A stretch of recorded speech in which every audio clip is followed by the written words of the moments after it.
So I recently made a huge upgrade to my home theater where I changed my display from an OLED TV to an ultra short throw laser projector. And to do that change, I needed a new entertainment stand, so I built one. And in this video, I'll show you exactly how I did it. Stick around.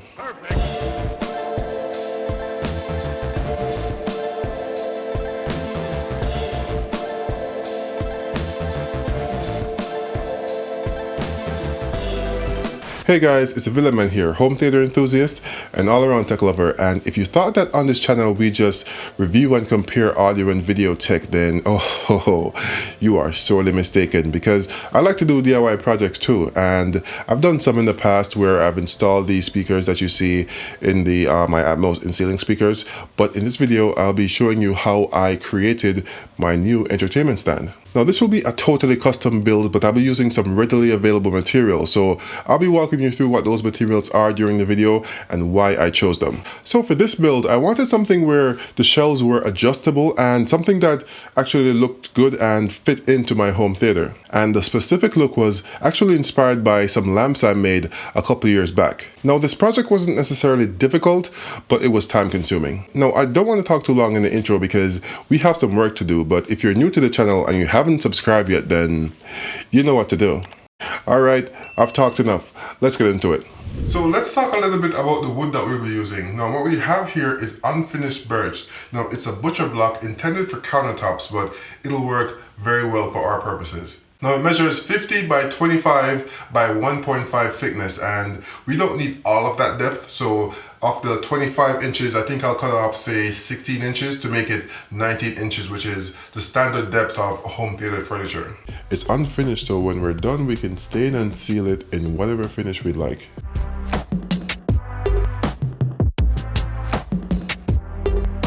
So I use a carpenter square to measure and mark those 19-inch points along the length of the wood, and then use a straight edge to complete the line.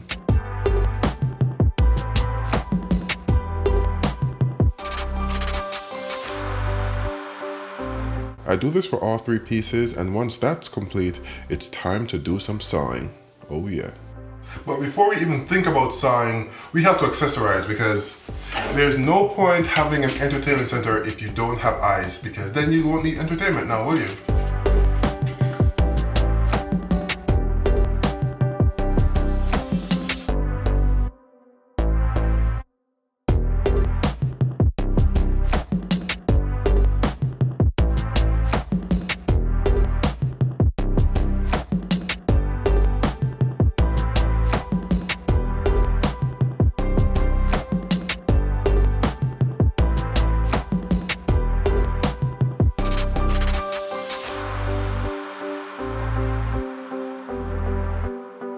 We're back to my garage, which is where we'll be completing the rest of the project. The next thing we have to do is prepare the wood for the feet, which will also act as shelf support. Now this will be attached to the top of the unit using floor flanges, but they'll pass directly through each shelf, so we'll need to drill holes in them, and to do that, we first have to mark where these holes will be. For the middle and lower shelves, what we have to do is first line them up using the carpenter square, then clamp them together so we can drill holes for the pipe to pass through. And by doing it this way, we'll make sure that the holes are perfectly aligned between the two pieces.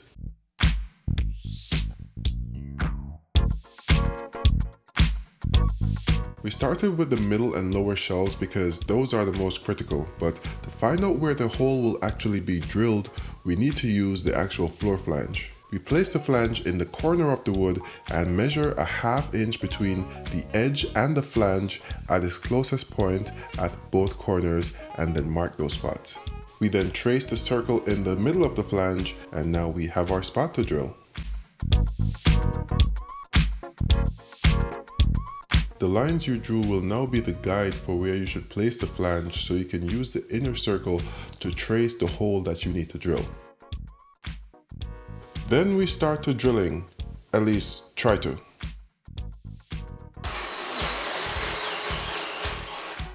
I ended up having to use this Forstner bit instead of this auger bit that I initially used because it was biting too much and the drill just couldn't handle it. It didn't have all the torque to cut through all the wood. Because this is threaded, so it bites into the wood to help drill down so it can cut, but this isn't, so you can go as fast or as slow as your drill permits you to. So in the end, this was the better choice. But if you have, say, machinery or a more powerful drill, then you may be able to use something like this, but in my case, I had to use the Forstner bit. I'll be using 1-inch galvanized pipes, which has an internal diameter of 1 inch but an external diameter of 1 1/4 inches. The diameter of the auger bit was 1 1/2 inches, but you could also use one that's 1 3/8 inches if you want a hole that's a bit more snug.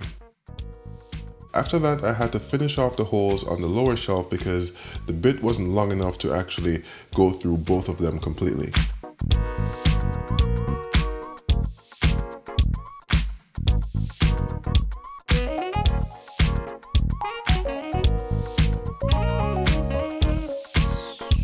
Now that we have the holes for the feet drilled through the shelving, it's time to actually mark where the flanges will be attached to the top of the unit. And to do that, we align the middle and top shelf using the carpenter square and trace where the holes are.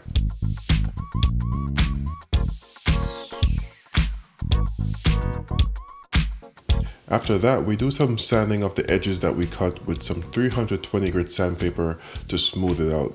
And even though the wood is in some pretty good shape, I still go over all the surfaces that you'll see and touch with some 400 grit sandpaper to smooth it out even more. Then we align the flange with the holes we traced so we can mark where all the screws need to be. But that won't be enough. We also need to use nails to tack mark them so we can find them after we stain it. Just to clarify, this is done on the underside of the wood that will be on top of the unit. I'll be using some dark walnut stain because it looks really nice and it goes with the existing furniture that we have in the room. So we just pour some on and wipe it in with a clean piece of application cloth.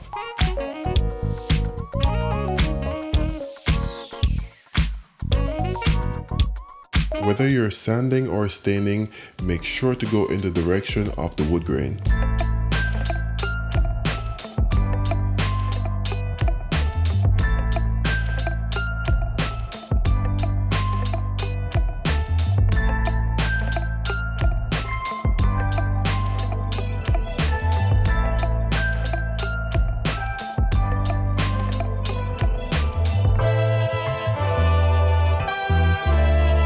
After a few hours of drying, it was time for another coat. The more coats you use, the darker the finish will be. After using 2 good coats of stain, it was time to finally use the polyurethane to really seal the finish.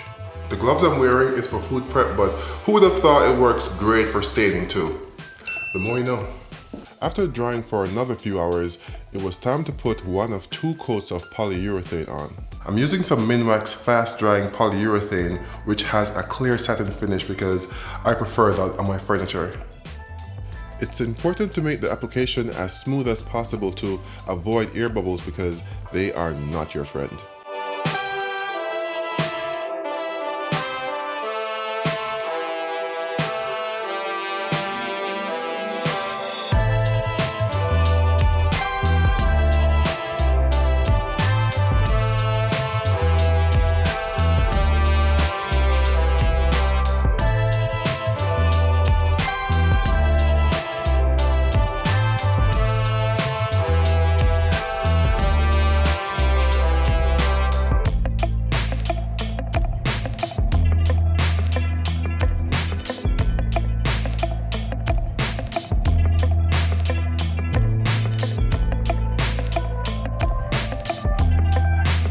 After finishing the first coat of staining, I turned my attention to the 1-inch galvanized pipes, which will act as the leg support. I made a platform to hold them upright so I could paint them. These come in either silver or black, but either color will still need to be painted.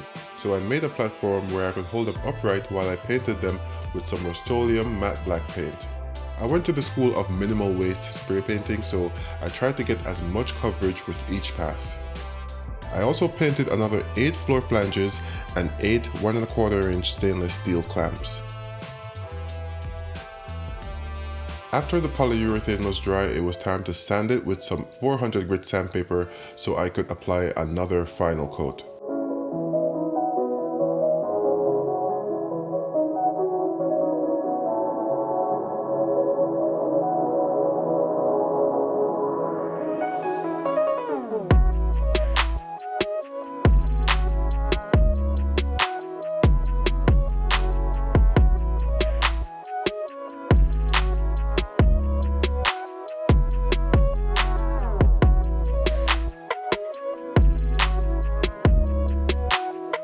Before I applied the coat, I had to wipe it clean with a damp cloth.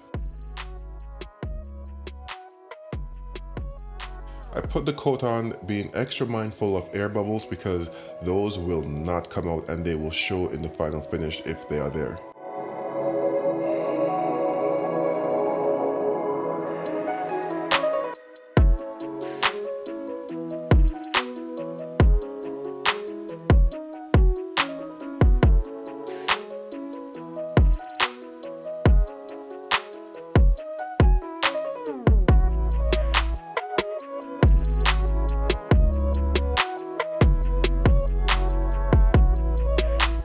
After it was dry, it was time to flip the top shelf over so I could attach the floor flanges, and this is where those holes that I tacked before in the wood comes in handy, because I could never see the markings now that the wood has been stained. Inserting screws in wood this thick without a pilot hole would just result in the wood splitting, especially this close to the edge.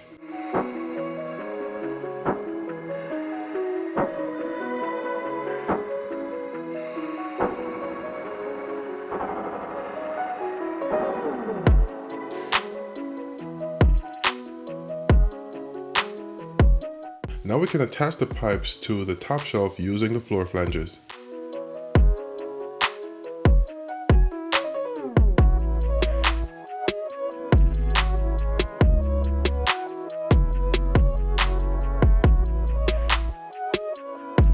After that, I carefully propped up the middle shelf, then lowered the top shelf onto it while making sure that the 4 pipes went through those 4 holes that I drilled.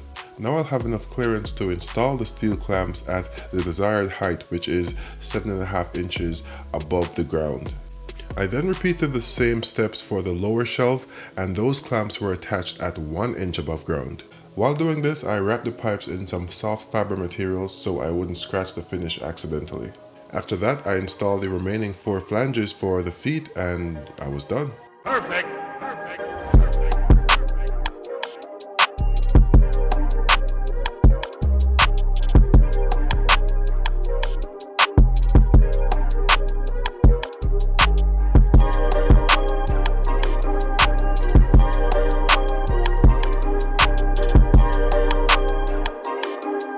Now this was supposed to be a weekend project, but because it's winter time in New England and the son's on vacation, then it took a bit longer than that. The project took around 3 days, which isn't so bad when you consider the fact that I got a totally custom entertainment stand that I can use for years to come. Now the middle and the lower shelves are both adjustable, so I can adjust them whenever I need to. So in case I have, say, a bigger or smaller center channel speaker, then I can adjust it to fit, or I can even remove either of those shelves completely if I wanted to. The stand looks very good and is incredibly rigid. I like the overall look of the satin stain because it's not shiny by any means, but it's not entirely matte either. It's a nice medium. This would have definitely been a quicker project if it was done in the summertime or anywhere with a warmer climate. The cold definitely prolonged every part of the process, so I definitely had to get creative with how I solved certain problems, but it still ended up taking 50% longer than it actually would have taken me otherwise, I think. But yeah, let me know your thoughts in the comments about the build itself, and if you have done anything like that in the past, or are you planning to do one in the future? Or would you just rather buy one from your local furniture shop? I'll tell you one thing, that's definitely less time consuming. But yeah, definitely hit that like button if you liked the video or found it entertaining. And if you haven't subscribed yet, then make sure to do that for more home theater videos or more DIY builds like this one. There is no doubt more of those to come. Oh, and do you like my shirt? If you do, then you should definitely check out the merch store where we have this design and many more. Get yourself something nice. You deserve it. Thanks for watching, and until next time, this has been your friend in the neighborhood Villaman saying, peace.